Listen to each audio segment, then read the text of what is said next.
Siti Salsabila, 16 tahun siswa SMK 4 Makassar, pembawa baki bendera merah putih di lapangan Kariposi, Kota Makassar, Jalan Jenderal Ahmad Yani pada Minggu 17 Agustus 2025.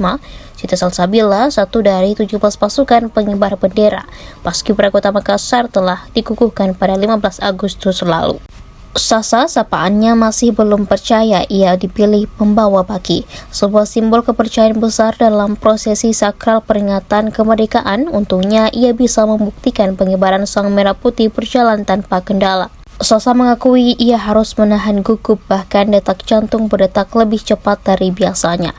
Siapa sangka Sasa lahir dan tumbuh dari pulau kecil di Kabupaten Pangkep, Pulau Dewakang Lompo, Kecamatan Liukang, Kalmas. Pulau ini berpenduduk sekitar 1.102 jiwa dengan luasan 2,90 km. Sasa merasakan betul kesenjangan hidup di wilayah kepulauan, semuanya serba terbatas. Namun keterbatasan itu tak menyurutkan semangatnya melakukan perubahan. Untuk mengejar hak pendidikan, Sasa berani melawan ombak. Ia harus ke daratan agar bisa melanjutkan sekolah.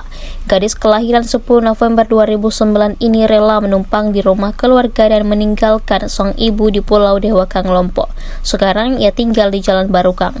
Sejak kecil Sasa bercita-cita jadi polwan. Menjadi anggota Paskibra menurutnya salah satu langkah untuk mewujudkan mimpi itu.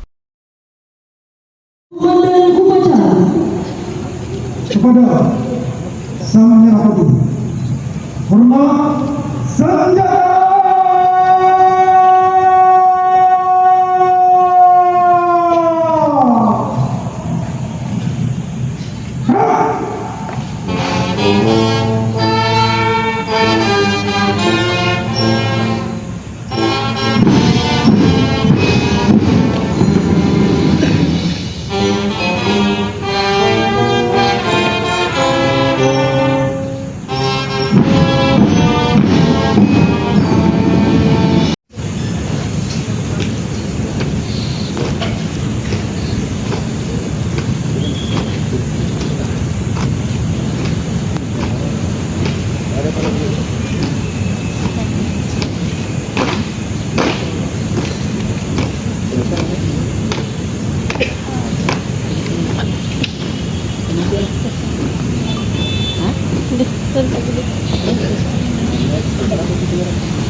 Download Tribun X sekarang, menghadirkan lokal menjadi Indonesia.